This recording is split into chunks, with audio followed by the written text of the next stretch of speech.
Bismillahirrahmanirrahim. Assalamualaikum warahmatullahi wabarakatuh. Bertemu lagi dalam pelajaran matematika bersama saya Jaka Permana. Dan pada pertemuan kali ini kita masih membahas tentang sifat himpunan. Di mana minggu sebelumnya kita sudah membahas tentang sifat himpunan. Hari ini kita akan melanjutkan bahasan tentang sifat himpunan tersebut. Ya, berbicara tentang sifat himpunan, kemarin kita sudah mengetahui bahwa ada 3 sifat himpunan. Yang pertama, kardinalitas himpunan. Yang kedua adalah himpunan bagian. Dan yang ketiga adalah himpunan kuasa. Untuk kardinalitas himpunan dan himpunan bagian sudah kita bahas di video sebelumnya. Jika lupa boleh dicek kembali materi yang sebelumnya. Dan untuk hari ini kita akan membahas tentang himpunan kuasa. Ya, apa sih sebenarnya himpunan kuasa itu? Seperti apa contohnya? Kita bahas sama-sama. Kita mulai dari definisinya terlebih dahulu. Himpunan kuasa ini didefinisikan seperti yang teman-teman bisa lihat. Himpunan kuasa dari himpunan A adalah himpunan-himpunan bagian dari A. Dinotasikan dengan P dalam kurung A, nama himpunannya ya. Jadi kalau himpunannya himpunan B, berarti nanti P dalam kurung B. Ya, jadi di sini kita bisa lihat bahwa himpunan kuasa dari himpunan A adalah himpunan-himpunan bagian dari A. Kemarin kita sudah membahas tentang himpunan bagian. Nah, jadi himpunan kuasa ini adalah kumpulan dari semua himpunan bagian itu. Semua himpunan bagian itu dinamakan himpunan kuasa. Dan banyaknya anggota dari himpunan kuasa itu dilambangkannya dengan N dalam kurung PA. Sama seperti sebelumnya kita sudah membahas tentang kardinalitas himpunan ya, yang menyatakan banyak dari anggota suatu himpunan. Ya, contohnya, oke kita lihat di sini tentukan semua himpunan bagian dari A. Di sini ada himpunan A, anggotanya adalah X dan Y. Semua himpunan bagiannya. Cara penyelesaiannya berarti kita harus mendaftar terlebih dahulu nih. Apa aja yang menjadi himpunan bagian dari himpunan A ini.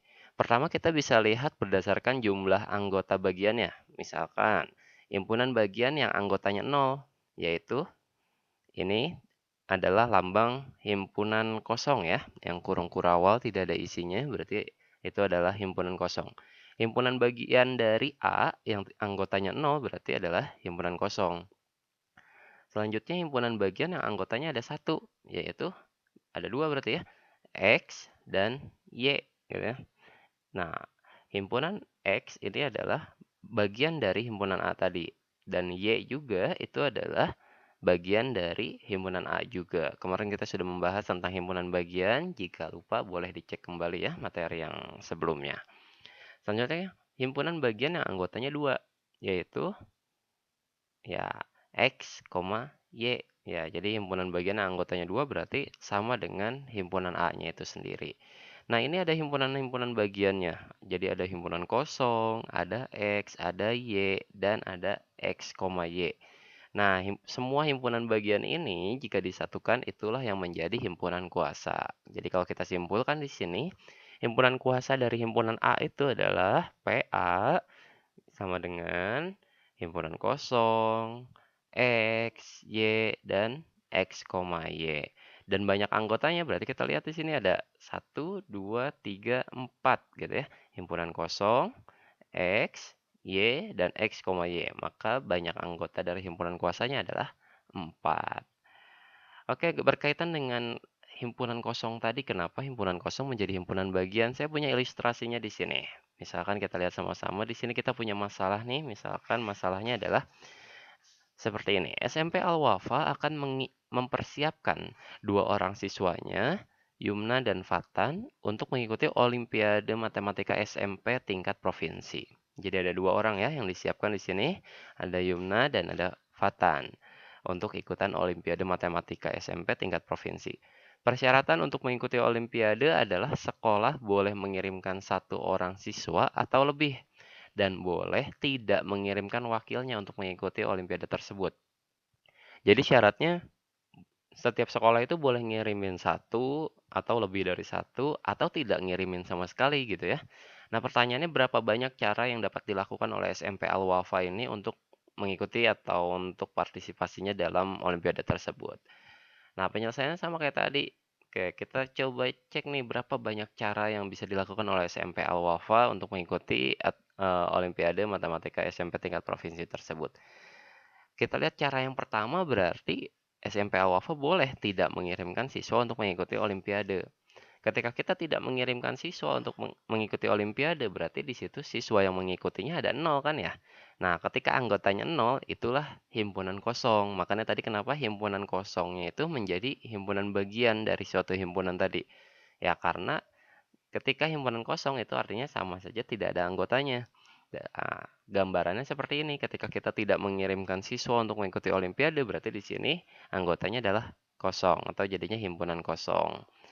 Cara keduanya, bisa saja sekolah hanya mengirimkan Yumna gitu ya. Jadi hanya satu orang yang dikirimkan, bisa Yumna saja. Atau masuk ke cara yang ketiga, yang dikirimkan hanya Fatan saja. Atau cara yang terakhir, dikirimkan dua-duanya. Yumna dan Fatan dikirimkan untuk mengikuti Olimpiade. Sama seperti gambaran yang tadi ya. Kalau ini juga himpunannya ada dua anggotanya, berarti ada Yumna dan ada Fatan.